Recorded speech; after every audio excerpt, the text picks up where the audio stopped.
Ayan o, ang dami nakapansin ng bagong t-shirt ko. Actually, luma na to. Pero sabi ni Miss Borcio, Sir, ganda ng t-shirt nyo. May binibenta po ba kayong ganyan? Meron po at mamimigay ako ng libreng mga t-shirts. Makinig lang kayo sa video na ito.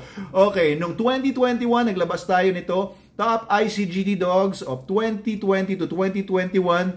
Ayan, yung top 12 breeds na nagpa-register sa ICGD noong panahon na yon. That was 2 years ago. 2023 na ngayon, guys. And the ICGD evolved into the IAGD. Dati yan, International Canine Genetics Database. Now, it's the International Animal Genetics Database. Kaya open na ito, hindi lang for dogs, but for cats, for rabbits, hamsters, mga ibon, fish, amphibians, reptiles, lahat. Kung may alaga kang kalabaw, pwede mo iparegister dito. Kung may alaga kang baboy, or leon, o usa, pwede mo pa-register dito. Ang gagawin nyo lang po, no, para makakuha rin kayo ng free t-shirt, ay dapat member muna kayo dito sa lounge.metaanimals.org.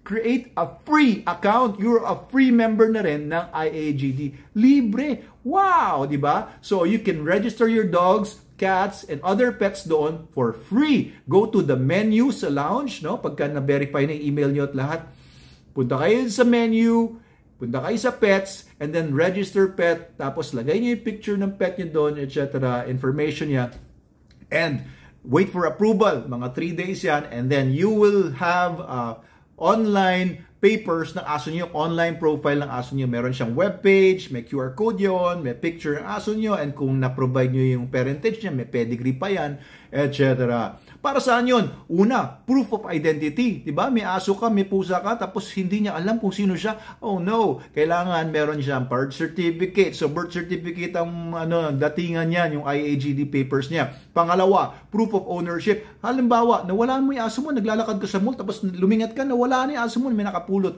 Sino po may-ari nito? Ako po. Paano mo mapapatunayan? Ipakita mo yung IAGD mo sa cellphone mo. Ayun, ang ganda, di ba? Hindi mo kailangan dala-dala yung papel palagi. Hindi kagaya pagka may papeles ka from other registries. Hanapin mo pa yung papel sa bahay para may patunay mo na sa'yo nga talaga yung pet na yun. Anyway, number 3, pwede mo rin itong gawing repository ng information, no? Yung parentage niya, yung pedigree niya, certificates niya of training, kung ano man awards na tanggap niya, upload mo lang doon sa IAGD mo. Pwede po yun. Alright, so it could also be used as a transfer of ownership system, no? Kung palipat-lipat siya ng ownership, kung nagbenta ka man, pwede po doon sa IAGD.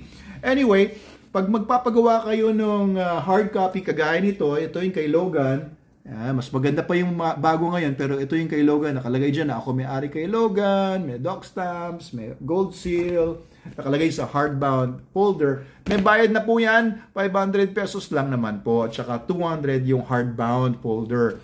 Anyway, for you to be able to get a free t-shirt ng IAGD, soon, ilalabas po natin yan.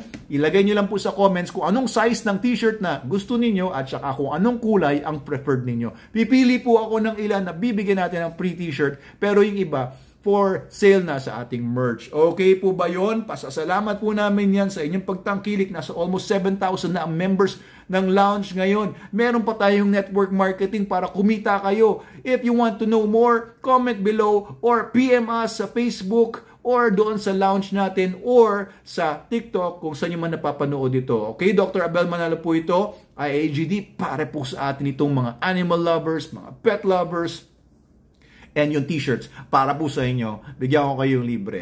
Comment below lang.